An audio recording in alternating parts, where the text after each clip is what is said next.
terminate. But, for us, we were like, well, we want to know what we're dealing with. And so they said that our daughter was going to have a hole in her heart. So as the tests kept going on, then they do more and more sonograms. They said, your daughter is going to be severely mentally retarded. Her limbs are twisted. Her brain's not growing. She's got glowing in her bowel. She has a hole in her heart. And what in her bowels? Glowing in the bowel, which was that's what they call it. Glowing, like it's whatever, a different color. And meanwhile, the longer this goes on, the more pregnant the surrogate is. Right. So now you're into a second trimester with all this. So it's like, well, what am I supposed to do? Right. Well, we went past that. We're not going to terminate. Right. That's the way it goes. But all right, I'm sorry. Right. So to go back, you and Lee had an absolutely under no circumstances are we terminating policy. Unless it's going to kill the surrogate. Same with the surrogate. Yeah. Okay. She was like, it wouldn't matter anyway because she's not going to allow that procedure. Gotcha. And so we were all together. Trust me, I mean, we had to process this because our doctors were telling us this is going to be an incredible hardship for you and your children. This would be your fifth child, the final one. Number 5. So we were feeling like, we reached too far. We should have been happy with what we had, blah, blah, blah, blah. It was frozen for a long time. It was frozen, so we're getting bad news every week. It's going on until the 5th month. Sonogram's coming up. I was in Canada shooting a movie. Don't treat me any differently, please, Jay Mohr. Please. I'm in show business. It's what I have to do sometimes, go and shoot a movie picture. An AM radio show that plays in Canada. You can now listen to me. I love it. Next time. Forget all that. I want to hear the story. So, 5th month sonogram right before Halloween, come down. Slow it down for us. Doing the sonogram. We're in the doctor's office. Now, at this point, we've been bumped up to a genetics sonogram specialist. This woman has named diseases because that's where we are in our pregnancy with like genetic disorders. We have to look at what all we're dealing with. The woman said anytime she saw our name on the list of people that she was going to see that day, she would cry. That's how dire things were looking for us, right? Go in there, 5th month sonogram. She's doing her business, and she goes, the big monitor, big flat screen monitor on the wall. We're looking at it, 3D these days with the sonograms. And she's going, She said, this is miraculous. There's nothing wrong with your baby.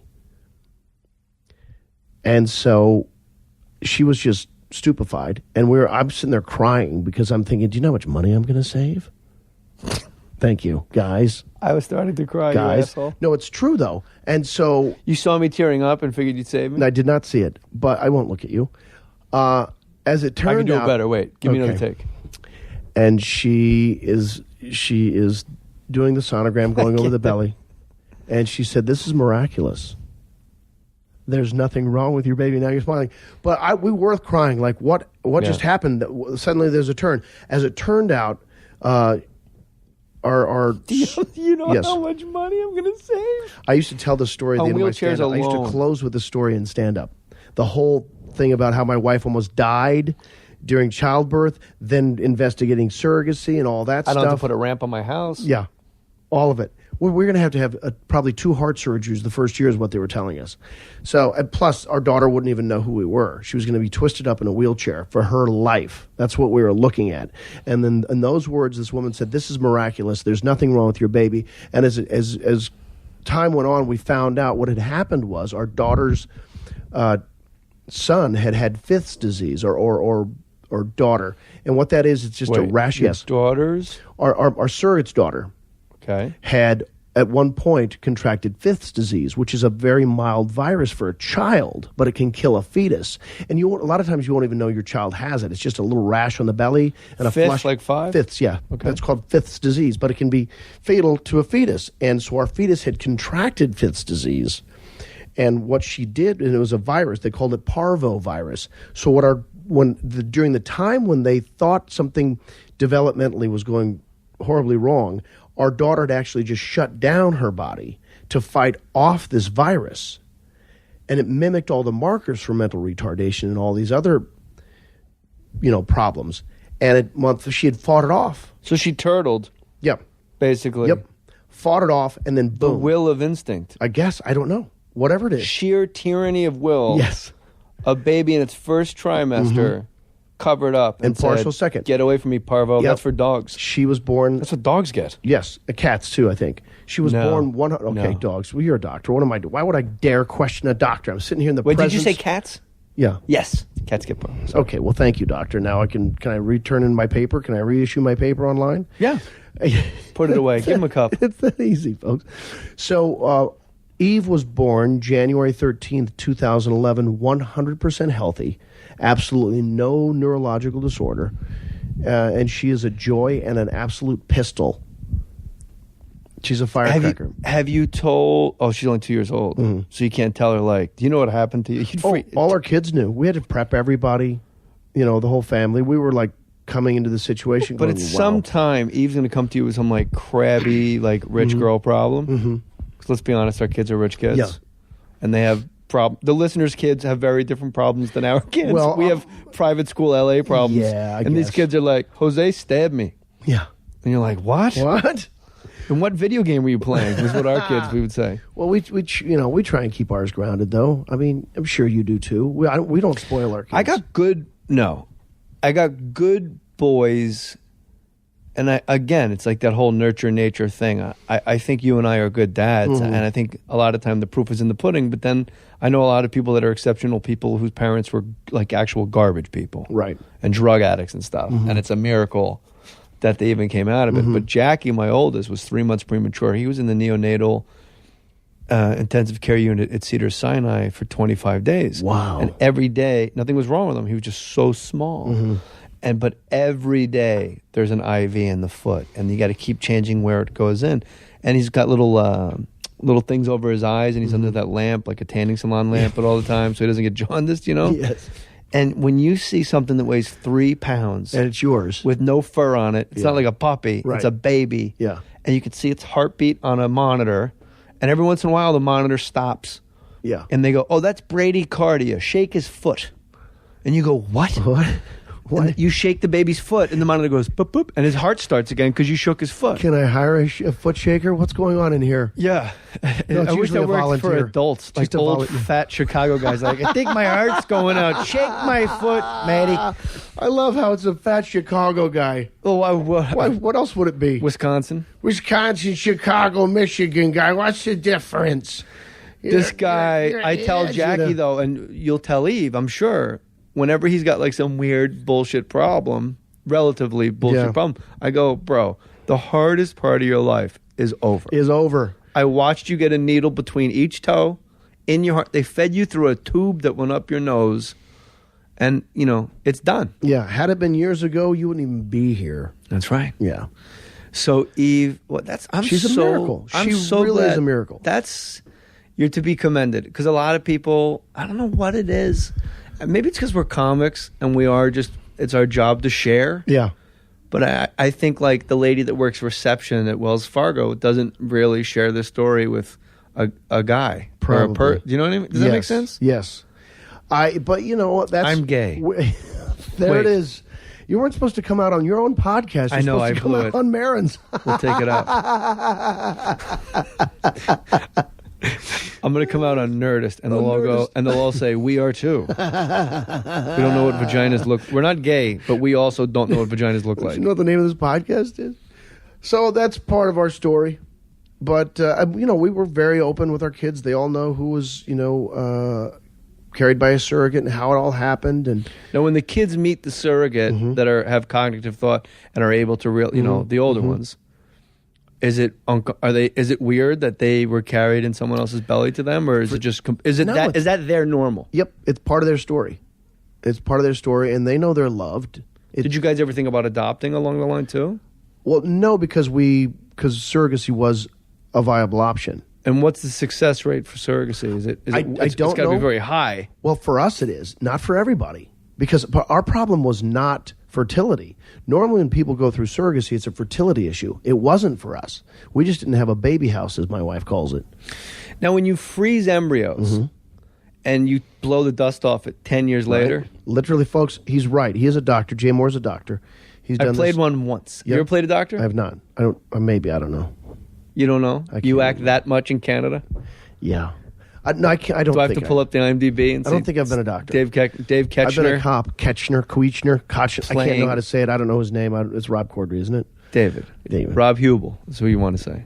No, there's Corddry and Paul Scheer. They're the other bald guys.